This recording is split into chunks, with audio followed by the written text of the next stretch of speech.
राधे राधे दोस्तों, मेरा नाम प्रियंका है और स्वागत है आपका मेरे एक और नए ब्लॉग में। इस ब्लॉग में हम शेयर करने वाले हैं आपके साथ अपना रामेश्वरम ट्रिप।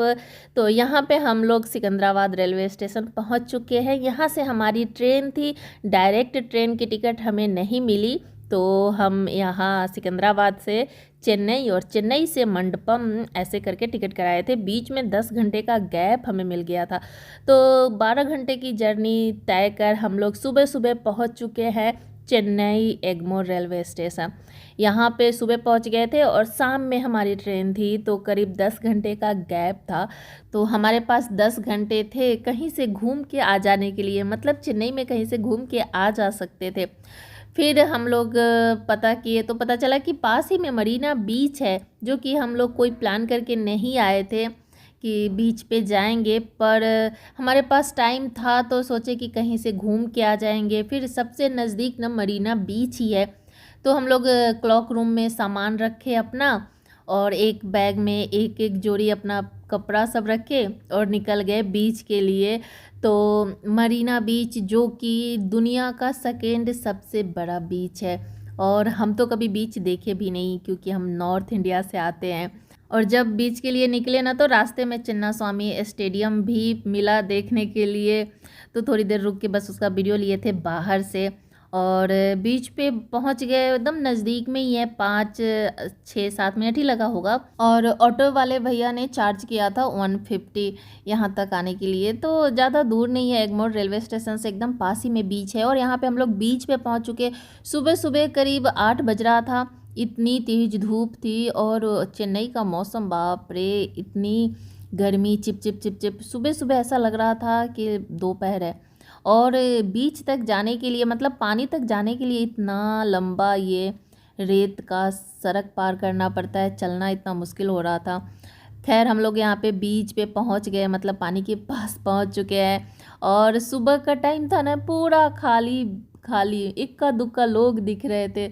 इसकी वजह से हम लोग खुल के एंजॉय किए। करीब 2-3 घंटे तक हम लोग बीच पे रहे, और चारों के चारों नहा लिए थे पानी में, खूब एंजॉय किए थे। हम लोग का तो फर्स्ट टाइम था, सिन्हा जी का नहीं था। सिन्हा जी बहुत बार बीच पे आए हुए हैं। हम लोग के लिए, हम तीनों के लिए फर्स्ट टाइम था, और हम तीनों बहुत ही ज़्यादा, चारों बहुत ही ज़्यादा एंजॉय किए। और सुबह का टाइम है ना, इसलिए ये बीच पूरा खाली है, नहीं तो शाम के टाइम में तो यहाँ पे मेला लगता है। और मेरा तो इतना मन लगा वहाँ पे आने का, मन ही नहीं कर रहा था, मन ही नहीं भरा। खैर हम लोग 3-4 घंटे वहाँ रुक के आ गए। और यहाँ एगमोर रेलवे स्टेशन के पास ही एक होटल था, जहाँ पे हम लोग मील्स खाए, क्योंकि 11-12 बज गया था, तो नाश्ते का टाइम था नहीं। हम लोग सीधे लंच कर लिए, और बहुत ज़्यादा थकान हो गई थी, क्योंकि वहाँ का मौसम ना बड़ा अजीब, एकदम चिप चिप चिप चिप गर्मी। ऐसा मन कर रहा था कि बस नहा लो जाके। ऊपर से हम लोग वो नमक वाले पानी से नहा के आए थे, तो और ज़्यादा चिप चिप चिप चिप हो रहा था। तो फिर क्या, हम लोग एक रूम बुक किए स्टेशन के पास ही, वहाँ पे नहाए धोए, रेस्ट किए, 3-4 घंटा सोए वहाँ पे। 4 बजी तो फिर स्टेशन आ गए, और यहाँ पे बंसी का अपना डांस कर रही थी, ये दोनों बैठ के टीवी देख रहे थे, और हम दोनों सो गए थे रूम में। यहाँ पे स्टेशन से निकल चुके हैं, मतलब चेन्नई से हम लोग निकल चुके हैं मंडपम के लिए। और फिर 12 घंटे का सफ़र था हमारा चेन्नई से मंडपम के लिए। तो करीब 4 बजे, सुबह सुबह 4 बजे हम लोग मंडपम पहुँचे, और उतरने के लिए खड़े हैं। एकदम टाइम से ट्रेन खुली और टाइम से पहुँची, वहाँ पे पहुँचाई हम लोग को। खैर यहाँ पे पूरे ट्रेन ही खाली हो जाती है, क्योंकि ट्रेन यहाँ से आगे नहीं जाती, यहीं तक ट्रेन जाती है। तो सब कोई उतरे, और यहाँ से हम लोग ऑटो किए थे। ऑटो वाले ने चार्ज किया था 500 रामेश्वरम के लिए। तो आधे घंटे 30-40 मिनट लगा होगा हमें रामेश्वरम पहुँचने में। तो 4:30-4:45 के करीब हम लोग रामेश्वरम पहुँच चुके थे, और यहाँ पे हमें अपना रूम मिल गया था। ज़्यादा दिक्कत नहीं हुई, वैसे भीड़ बहुत ज़्यादा हो गया था, क्योंकि रामनवमी और वीकेंड और छुट्टी सब कुछ हो गया था, तो रामेश्वरम में थोड़ी भीड़ तो थी, लेकिन हमें रूम मिल गया। ज़्यादा दिक्कत नहीं होता है, वहाँ पे बहुत सारे रहने के लिए घर, होटल है, होम स्टे भी आप कर सकते हैं। तो करीब हमें 1000 रुपया में ये रूम मिला था। आधे 1 घंटे हम लोग आराम किए और निकल गए अग्नि तीर्थम के लिए, मतलब नहाने के लिए क्योंकि सुबह सुबह हम लोग सोचे थे कि जल्दी से जल्दी दर्शन कर लेंगे, सुबह दर्शन करेंगे तो शायद भीड़ नहीं होगी, ये सोच के हम लोग निकल गए। थोड़ा थोड़ा अंधेरे जैसा ही था, 5:30 करीब हो रहा था। और यहाँ आप देख सकते हैं मंदिर का दक्षिण गेट दिख रहा है, तो मेरे रूम से भी ये गेट दिखता था, तो आप लोग सुबह सुबह का दर्शन कर सकते हैं। वैसे रामेश्वरम में ना कभी रात नहीं होती है, मतलब हर समय ऐसा लग रहा था कि लोग जगे हुए हैं, लोग आ रहे हैं जा रहे हैं, एकदम इतना अच्छा माहौल है वहाँ का। मतलब आप शायद एक वीक भी रह के आए तो भी मन नहीं भरेगा, ऐसी जगह है वो। तो यहाँ पे हम लोग पैदल निकल गए हैं, एकदम नज़दीक में ही है अग्नि तीर्थम, सब कुछ वॉकिंग डिस्टेंस पे है। और हम लोग कपड़े लेके नहीं जा रहे हैं क्योंकि नहाने के बाद हम लोग रूम पे आके ही चेंज करेंगे। यहाँ पे हम 2 डब्बा खरीदे क्योंकि 22 कुंड का जल हमें लेना था, तो जब 22 कुंड में नहाते हैं ना तो वो थोड़ा थोड़ा जल हम सोचे थे इकट्ठा कर लेंगे। यहाँ पे अग्नि तीर्थम पहुँचे, अग्नि तीर्थम में स्नान करने के बाद फिर मंदिर में जाते हैं और वहाँ फिर 22 कुंड के जल से स्नान कराया जाता है। तो यहाँ की लहरें इतनी तेज़ और इतनी आवाज़ कर रही थी कि टिमटिम तो इतना डर गई। चेन्नई में वो इतना खेली, इतना एंजॉय की, पर यहाँ वो डर रही थी, बहुत तेज़ लहरें यहाँ की। तो वो तो उतर ही नहीं रही थी, उसको गोद में लेके हम नहलाए और इतना सुंदर लग रहा था ना, इतना अच्छा लग रहा था कि शब्दों में बताना मुश्किल है। और हम सोच रहे थे कि खाली होगा, सुबह सुबह लोग नहीं होंगे, लेकिन ऐसा नहीं था, बहुत भीड़ थी घाट पे। वो तीर्थम अग्नि तीर्थम पे बहुत ज़्यादा भीड़ थी वहाँ पे। और यहाँ टिमटिम को हम गोद में लेके नहलाए, फिर वंशिका को भी ऐसे ही पकड़ के नहलाए। दोनों इतना ज़्यादा डर रही थी, पानी में जाना ही नहीं चाह रही थी, तो दोनों को नहलाए। और फिर वहाँ यहाँ पे ना कपड़ा चेंज करने का कोई मतलब नहीं होता है। अगर आप मंदिर जा रहे हैं ना तो फिर आपको गीले ही जाना चाहिए, क्योंकि यहाँ से नहा के आप जाएंगे, पास ही में मंदिर है, और मंदिर में जाने के बाद आपको फिर से नहाना ही रहता है 22 कुंड के जल से। तो यहाँ पे सिन्हा जी भी डर रहे थे, वो भी अंदर नहीं जाना चाह रहे थे डरते डरते अंदर जा रहे थे क्योंकि लहरें बहुत तेज थी यहाँ की, और एकदम आवाज़ कर कर के लहरें आ रही थी। फिर भी सिन्हा जी इतने लोगों को देख के हिम्मत जुटा के अंदर तक गए, और बहुत अच्छा लगता है, बहुत अच्छा लगता है यहाँ पे। और यहाँ पे आप लहरों की आवाज़ भी सुन सकते हैं। खैर हम चारों नहा के निकल चुके हैं और जा रहे हैं मंदिर। तो मंदिर में फिर से नहाना ही रहता है। वहाँ पे आप टिकट लेंगे, एक आदमी का 25 रुपये का टिकट रहता है, तो बच्चों का नहीं लगता है, बस हम दोनों का टिकट लगा। और 22 कुंड के जल से फिर नहाना रहता है। वो 22 कुंड आप एक एक कुंड पे ऐसे बढ़ते जाएंगे, और वहाँ पे एक लोग रहते हैं जो पानी निकाल निकाल के आपके ऊपर डालते रहते हैं। तो एक लाइन की तरह बस आपको ऐसे बढ़ते जाना है। और सुबह भीड़, लाइन मतलब चले जा रही थी, भीड़ तो थी लेकिन रुकना नहीं पड़ा था हमें। आप देख सकते हैं बहुत ज़्यादा भीड़ थी, पर वहाँ पे हमें रुकना नहीं पड़ा, वेट नहीं करना पड़ा, बस ऐसे चलते जा रहे थे हम लोग। और टिकट लिए, और जहाँ तक शूट कर सकते थे फ़ोन वैसे आप जमा कर सकते हैं, नहीं तो ले भी जा सकते हैं, कोई वैसा नहीं था वहाँ पे। पर ये जब आपके ऊपर पानी डालेंगे ना तो वो आपके फ़ोन पे भी पड़ेगा। तो अच्छा है कि आप बाहर फ़ोन को लॉकर में रख दे। मंदिर के बाहर ना बहुत सारे लॉकर है जहाँ पे आप अपना फ़ोन सामान सब जमा कर सकते हैं। हम बाकी सारा सामान कुछ तो लेके नहीं गए थे, बस एक फ़ोन था, तो बस किसी तरह फ़ोन को बचा रहे थे। और यहाँ पे 22 कुंड के जल से हम लोग नहा के निकल चुके हैं। करीब 1-1.5 घंटे आपको लग जाते हैं 22 कुंड में नहाते नहाते। और टिमटिम की हालत बहुत ज़्यादा ख़राब हो गई थी क्योंकि सुबह का टाइम था, बारिश भी होने लगी थी, तो एकदम ठंडा ठंडा मौसम हो गया था रामेश्वरम का। तो टिमटिम एकदम कांपने लगी थी ठंडा से, तो उसको गोद में उठा के हम चल रहे थे। और यहाँ पे आप देख सकते हैं बहुत सारे लोग वहाँ पे कपड़ा चेंज कर रहे हैं, तो आप चाहे तो मंदिर में भी कपड़ा चेंज कर सकते हैं, वहाँ पे भी चेंज करने के लिए है। पर हम लोग निकल गए और सोचे रूम पे जाके, क्योंकि पास में ही हमारा होटल था, तो सोचे हम लोग रूम पे जाके और अच्छे से कपड़ा उपड़ा पहन के फिर मंदिर आएंगे दर्शन करने के लिए। तो यहाँ पे हम लोग अपने रूम पे पहुँच चुके हैं, और ठीक मेरे रूम से भी ना मंदिर दिखता है, मतलब मंदिर के एकदम पास ही हम रूम लिए थे। और सुबह शाम मंदिर में जो आवाज़, ध्वनि, घंटी, आरती का सब कुछ हमें सुनाई देता था। और यहाँ पे बारी बारी से हम लोग नहाए, तैयार हुए और फिर निकल चुके दर्शन के लिए। नहाए नहीं, मतलब पैर में ना बहुत ज़्यादा मिट्टी, पूरा किचकिच हो गया था। फिर थोड़ी देर के लिए धूप, मौसम अच्छा होता था, फिर से बारिश होने लगती थी, ऐसा हो गया था। तो बस हम लोग तैयार हो के निकल चुके दर्शन के लिए। और आप देख सकते हैं मंदिर जो आपको सुबह सुबह गेट दिखाए थे ना, वही गेट अभी भी दिख रहा है। तो हम लोग इसी गेट से अंदर जाएंगे। 4 गेट है चारों तरफ, और यहाँ पे मंदिर के अंदर हम लोग आ चुके हैं। देख सकते हैं इतना सुंदर मंदिर है ना, इतना सुंदर मंदिर है कि क्या बताए। जैसे जैसे आप आगे बढ़ेंगे ना, आपको लगेगा कि आपके साथ साथ ये जो खंबा है वो भी चल रहा है। एकदम भव्य और इतना सुंदर मंदिर है कि बताना मुश्किल है। आप लोग ज़रूर आइए, एक बार दर्शन ज़रूर कीजिए। और चारों तरफ ऐसा रास्ता है, बीच में एक गर्भगृह है जहाँ वो ज्योतिर्लिंग है जो प्रभु राम बनाए थे, और माता पार्वती का भी मंदिर है। 3 रास्ते हैं अंदर जाने के लिए। एक तो आप फ्री वाले लाइन में लग के जा सकते हैं, दूसरा 100 रुपये वाली लाइन, और तीसरा जो है वो 200 रुपये वाली लाइन। तो टिम टिम की हालत थोड़ी ख़राब हो गई थी, तो इसलिए ना हम लोग 100 रुपये वाली लाइन में गए थे। बच्चों का नहीं लगता है, बड़ों का बस लगता है, तो हम दोनों का लगा था। और बहुत ज़्यादा भीड़ थी मंदिर में, तो हम लोग टिकट लेके गए थे, तो भी हमें 1 घंटा लग गया था। तो यहाँ पे हम लोग दर्शन करके आ चुके हैं, प्रसाद खरीदे और मंदिर में ही प्रसाद खाए, और 1-2 फ़ोटो क्लिक किए, बाहर निकल चुके हैं। भूख लग गई थी, तो यहाँ पे हम लोग नाश्ता कर रहे हैं, डोसा और चाय पिए। यहाँ का चाय नहीं, कॉफ़ी, फ़िल्टर वाली कॉफ़ी ज़रूर पीजिएगा, बहुत ज़्यादा टेस्टी होता है। उसके बाद हम लोग रूम पे आए, थोड़ी देर रेस्ट किए, और उसके बाद निकल गए घूमने के लिए।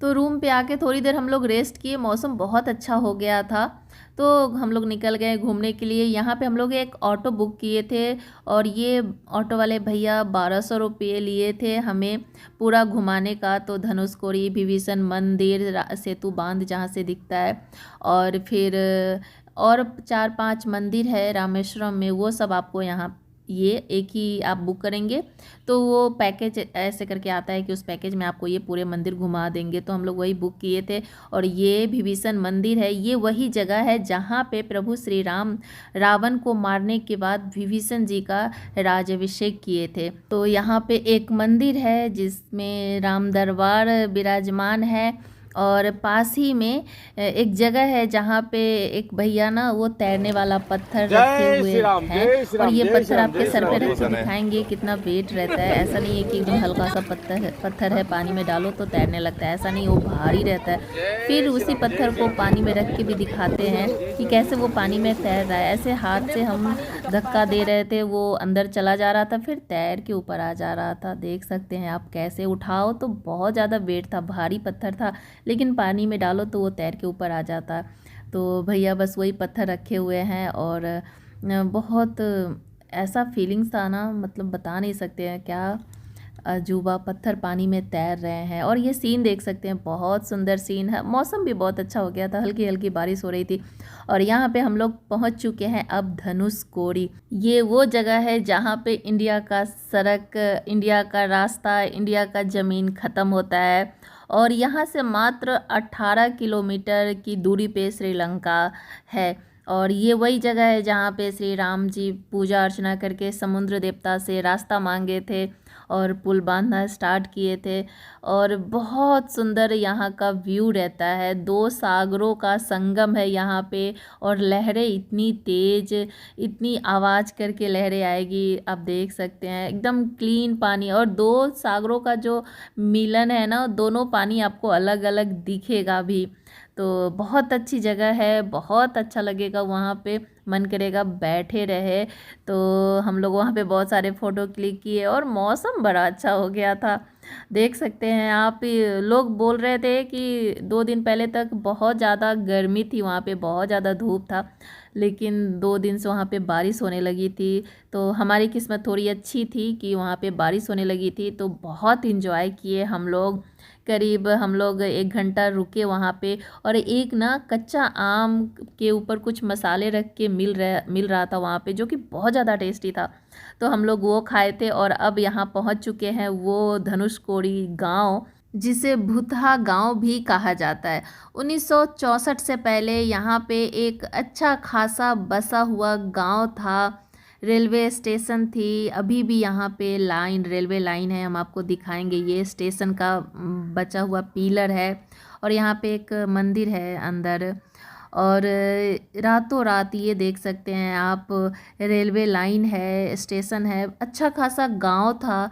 जो कि रातों रात समुद्र में समा गया। एक सुनामी आया और पूरा का पूरा गांव समुद्र में समा गया। सोचिए कैसा मंजर रहा होगा।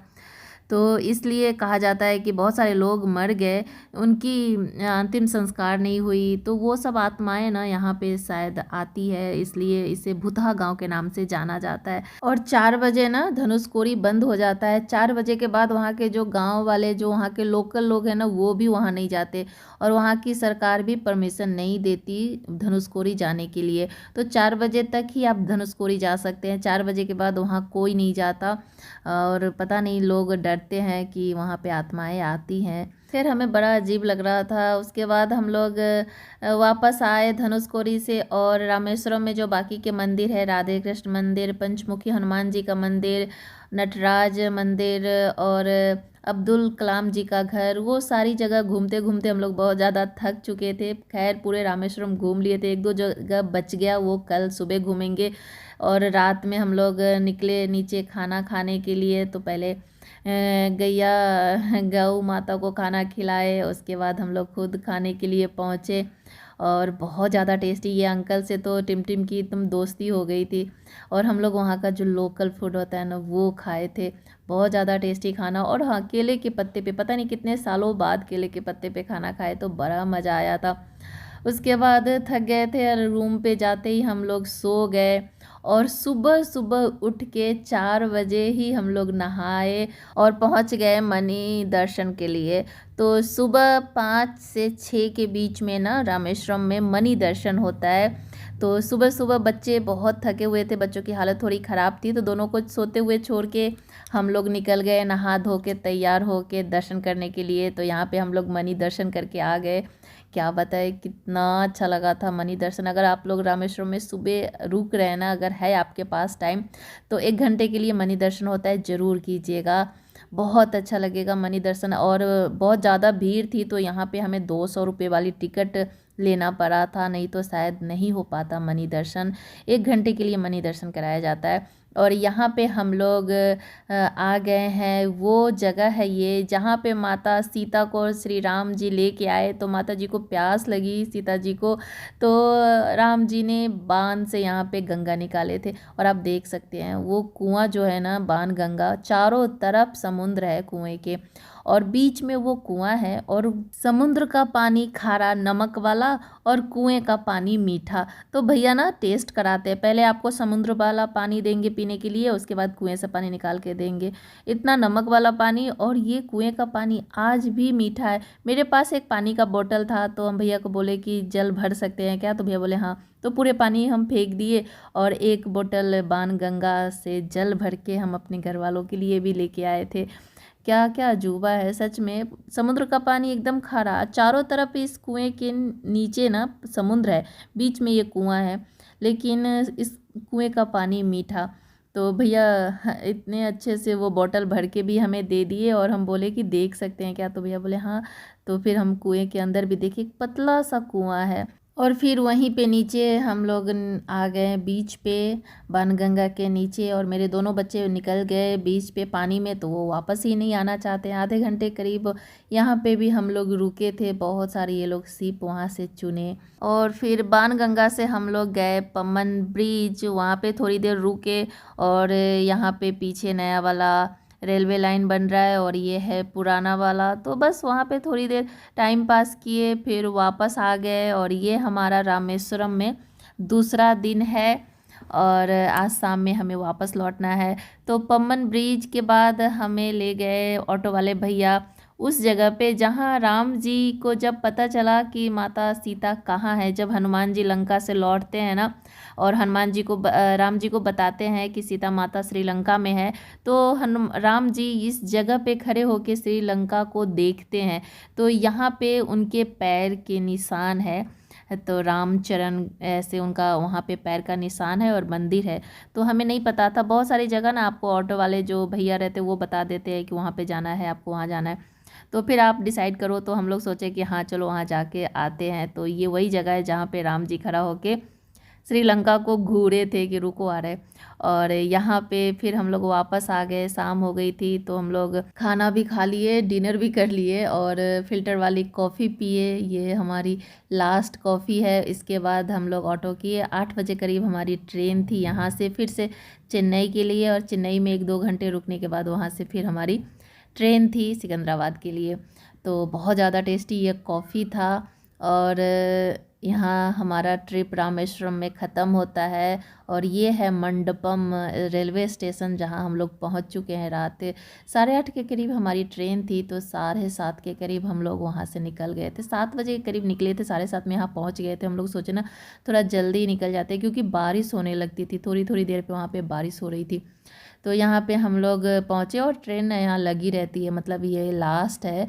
तो यहाँ पे अभी वो जो रामेश्वरम पुल बन रहा है ना, पम्बन ब्रिज अगर बन जाएगा तो फिर आखिरी स्टेशन वो होगा। और यहाँ पे हम लोग चेन्नई स्टेशन पहुँच चुके हैं। और 2 दिन हम लोग रामेश्वरम में रुके। अगर आप बहुत दूर से आ रहे हैं ना तो कोशिश कीजिए कि 2 दिन रामेश्वरम में रुके, क्योंकि रामेश्वरम ना राम जी से, पूरी रामेश्वरम में राम जी से जुड़ी हुई बहुत सारी जगह है जहाँ आप घूम सकते हैं, आपके घूमने के लिए है। तो अगर आप 2 दिन के लिए आएंगे तभी अच्छे से घूम पाएंगे। और यहाँ पे हम अपना 5 दिन का ट्रिप ख़त्म करके पहुँच चुके हैं घर। और वीडियो अगर आप यहाँ तक देखे हैं तो प्लीज़ लाइक और चैनल को भी सब्सक्राइब कर लीजिएगा, ताकि इस तरह के और वीडियो आप देख सकें। Thank you so much, bye.